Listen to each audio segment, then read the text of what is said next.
এই চ্যানেলে সম্প্রচারিত সকল খবরই সচেতনতামূলক এবং শিক্ষণীয়, কোনো কিছুই প্রভাবিত নয়। সরকারি স্কুলে ভর্তির জন্য দিতে হবে নির্ধারিত ফি এবং সেই টাকা থেকে অনেকটাই বেশি টাকা কিন্তু নেওয়া হচ্ছে। সাথে স্কুলের উন্নতিকালে দিতে হবে 4 থেকে 8 বস্তা সিমেন্ট। প্রধান শিক্ষকের ফতোয়া সামনে আসতেই অভিভাবকদের বিক্ষোভ। পাঁশকুড়া ব্যান্টেলি বার্ড হাই স্কুলে সরকারি স্কুলে ছাত্রছাত্রীদের জন্য দিতে হচ্ছে 1,500 টাকা, যা সরকারি নির্ধারিত ফি থেকে অনেকটাই বেশি। সাথে সাথে স্কুলের উন্নতিকরণের জন্য দিতে হবে 4 থেকে 8 বস্তা সিমেন্ট। এমনই অভিযোগ উঠছে পাঁশকুড়া ব্যান্ডেলি বার্ড হাই স্কুলের বিরুদ্ধে। হাই স্কুলের ক্ষেত্রে শিক্ষা দপ্তরে বলা হয়েছে, ডেভেলপমেন্টের ফি বাবদ পড়ুয়াদের থেকে বছরে একবার সর্বোচ্চ 240 টাকা নেওয়া যাবে। যদি কোনো পড়ুয়ার সেই সামর্থ্য না থাকে তবে তার ফি কিন্তু মুকুবও করা হবে বলে জানিয়েছিল সরকার।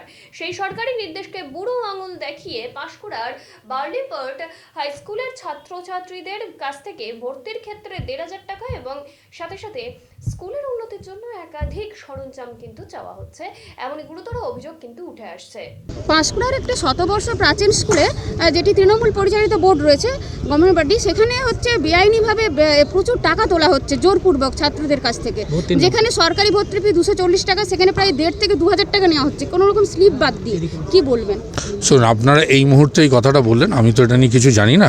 আমি নিশ্চিতভাবে আমাদের রাজ্যের যারা নেতৃত্ব বা জেলার যারা নেতৃত্ব এখানে রয়েছেন আমার মিটিংয়ে, আমি তাদের সাথে এই ব্যাপারটা তুলব। যখন বলেছেন আমি নিশ্চিতভাবে তুলব। এবং আমি আবার বলছি, তৃণমূল কংগ্রেস জিরো টলারেন্সে বিশ্বাসী, তৃণমূল কংগ্রেস দুর্নীতিতে বিশ্বাসী নই। যদি এই কাজ কেউ করে থাকেন, আমি জানি না, আপনারা বলছেন, আমি যা শুনলাম তার রিয়াকশান এটাই বলবো, আমি আমার জেলা নেতৃত্বের সাথে আলোচনা করে যদি অভিযোগ সত্যি হয় নিশ্চিতভাবে যথাযথ ব্যবস্থা নেব। এই ভ্যাকেন্সিগুলো দেখবেন, আর আমাদের যে টোটাল সোশ্যালের জন্য কী কী করা হয় এটা একটু দেখে নেবেন, ঠিক আছে? নবীনবরণ থেকে শুরু করে যাবতীয় সোশ্যাল যে ফিসগুলো, এবং আমরা কতজনকে নিয়োগ করেছি পার্ট টাইম হিসেবে, সেটাও আপনারা একটু দেখবেন। কারণ আপনারা তো মানে আপনারা তো নিশ্চয়ই এইখানে আমাদের কোনো আপত্তি নেই। আমাদের যে দাবি আছে যে দেখুন, সরকারি নির্ধারিত ফি 240 টাকা আমরা জানি, এবং স্কুলগুলোতে এই যে ফি শুধু আমার নয়, আমি স্কুলগুলো আপনাদের স্কুলে যেভাবে নেওয়া হয়েছে, পঞ্চম শ্রেণীতে 1,500 টাকা নেওয়া হয়েছে, এবং তারপরেও আরও নানান ক্লাসে বেশি টাকা নেওয়া হয়েছে, সেটা নিয়ে আপনি কি বলছেন? ডেভেলপমেন্টের বাইরে সেটা কিন্তু খুশি হয়ে দাঁড়িয়েছে না, খুশি হয়ে থাকে। আমাদের কাছে অভিভাবকদের কয়েকজন নয়, অসংখ্য অভিভাবকরা বলেছেন যে আমরা দিতে পারছি না, এবং স্কুল কর্তৃপক্ষ বলেছে যে পড়াতে হবে না, চলে যাও।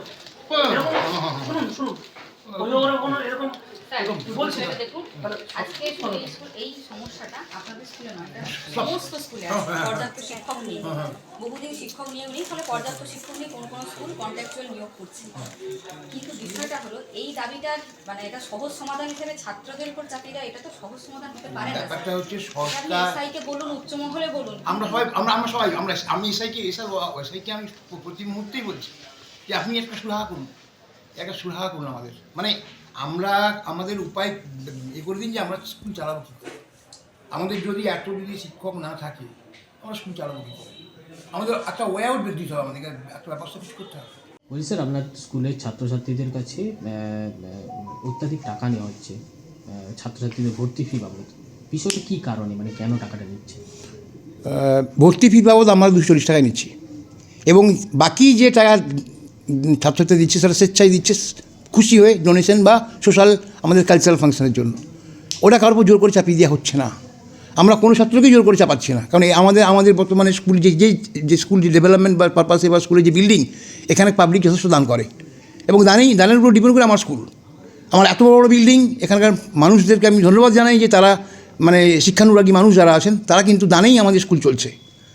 আমরা সেই দানের উপর নির্ভর করে আমাদের স্কুল চলে, এবং তাদেরকে আমি জানাবো, মানে সাধুবাদ জানাবো যে তারা স্কুলটাকে এই যে একটা স্বনামধন্য স্কুল তারা শিখিয়ে রেখেছে, তাদের এই মানসিকতা আমি প্রশংসা করছি। আমরা কোনো কিছু জোর করে চাপিয়ে দিচ্ছি না। 240 টাকা যেটা সরকারি যেটা ধার্য করা হয়েছে ওটাই আমরা নিচ্ছি, ওর বাইরে খুশি হয়ে যা দেয় তা আমরা নেই, ঠিক আছে? এর মধ্যে কোনো রকম কোনো জোরের কোনো ব্যাপার নেই। কারণ আমরা এই পর্যন্ত যে স্কুল আমাদের চলছে, সেই স্কুল এত বড় যে বিল্ডিং হয়েছে, সে কিন্তু সমস্ত এখানকার এলাকার মানুষের দানেই। কিন্তু আপনার স্কুলের নোটিশ বোর্ড, সেখানে দেখা গেল বরাদ্দ টাকা কোথাও 800 টাকা, কোথাও 1,500 টাকা, আবার কোথাও দেখা যাচ্ছে সিমেন্টের বস্তাও পর্যন্ত। না, এই ধরনের কিছু আমার চোখে পড়েনি। যদি কেউ করা হয়তো বাইরে থেকে কেউ হয়তো কোনো রকমভাবে কিছু করতে পারে। আপনার স্কুলে নোটিশ বলছি এটা একমিনিট বলছি, ওই সব জিনিসগুলো হয়তো বাইরে থেকে কোনো রকমভাবে কোনো হতে পারে। এটা হয়তো আমাদের নোটিশ বোর্ডে এই ধরনের কিছু দেওয়া হয় না, এবং এটা আনঅফিসিয়ালি কোনো একটা হয়েছে। আমি পরে যেটা শুনতে পারলাম, এটা কিন্তু আমাদের অফিসিয়ালি কিছু করা হয়নি, কারণ খোলা পড়ে থাকে নোটিশ বোর্ড, এখানে কেউ হয়তো বাইরে থেকে কিছু করতে পারে। এর মধ্যে আমাদের কোনো কিছু নেই, এটা আমরা কখনো বলিও না এগুলোকে। আমরা স্বেচ্ছায় যেটা যাই সেটা আমরা পাইনি। এটা হয়তো বাইরে কোনো রকমভাবে কোনো স্যাবোটেজ কোনো হতে পারে, কোনো রকমভাবে একটা চক্রান্ত হতে পারে, এটা আমরা কিন্তু গুরুত্ব দিতে চাইছি না।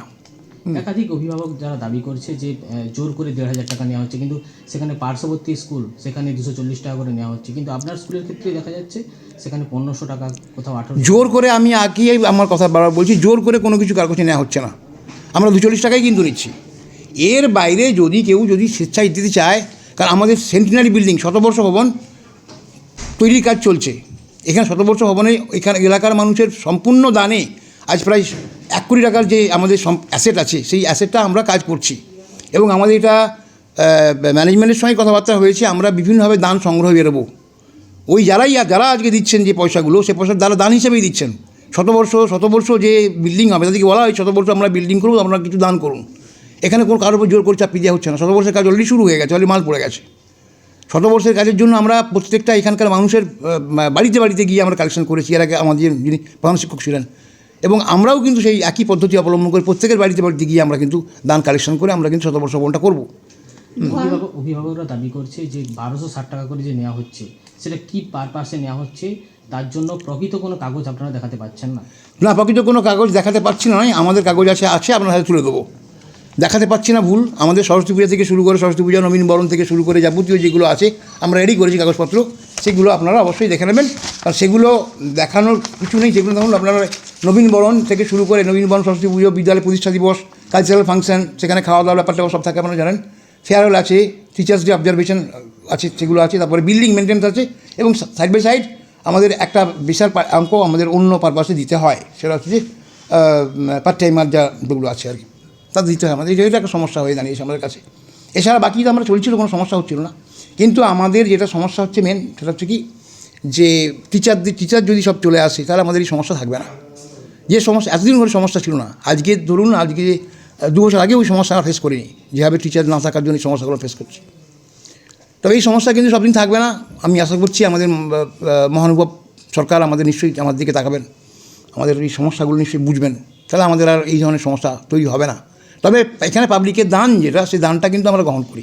বিভিন্নজন বিভিন্ন অঙ্কে দান করেন, আমরা কোনো কারোর উপর জোর করে চাপিয়ে দিন। এখানে আমাদের অনেক ছাত্রছাত্রী আছেন, ছাত্রছাত্রী যারা কিন্তু খুব গরিব বাড়ি থেকে আসে, কিন্তু আমরা সম্পূর্ণ মকুম করে দিই এবং বড় থাকে।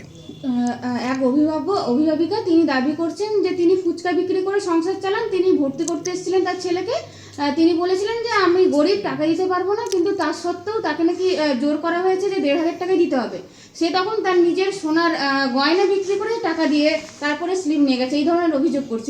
না, এই ধরনের ব্যাপারটা শুনুন, আপনাদের কাছে অভিযোগ করতেই পারে, কিন্তু আমাদের কাছে তো অভিযোগ আসেনি। বা ধরো কার সমস্যা হচ্ছে, চাইলে আমি সঙ্গে সঙ্গে আমরা মুকুব করে দিচ্ছি। যদি এই ধরনের কোনো সমস্যা করে থাকে, সেটাকে বাড়িয়ে পড়ার চেষ্টা করেছি, কিন্তু আমার কাছে এই ধরনের সমস্যা আসেনি। যারাই এসছে আমার কাছে, ওই রানা বলেন, কি রানা সম্মান রানা ইসলাম, আমি সঙ্গে সঙ্গে না ঠিক আছে, আপনাকে জোর করবো কেন? ইভিন আমি নয়, আমাদের প্রেসিডেন্ট সাহেব সমীরুদ্দিন বাবুর কাছে যারা গেছে, সঙ্গে সঙ্গে উনি লিখে দিচ্ছেন এটা এক্সাম করুন। সমীরুদ্দিন বাবুর কাছে যারা গেছে তারা এক্সাম হয়েছে, এবং সমীরুদ্দিন বাবু ছাড়া দিয়েও যারা এসেছে আমাদের কাছে বিভিন্ন মাস্টার থ্রু দিয়ে সবকে এক্সাম করা হয়েছে। কোনো সমস্যা আমরা জোর করি চাইছি না।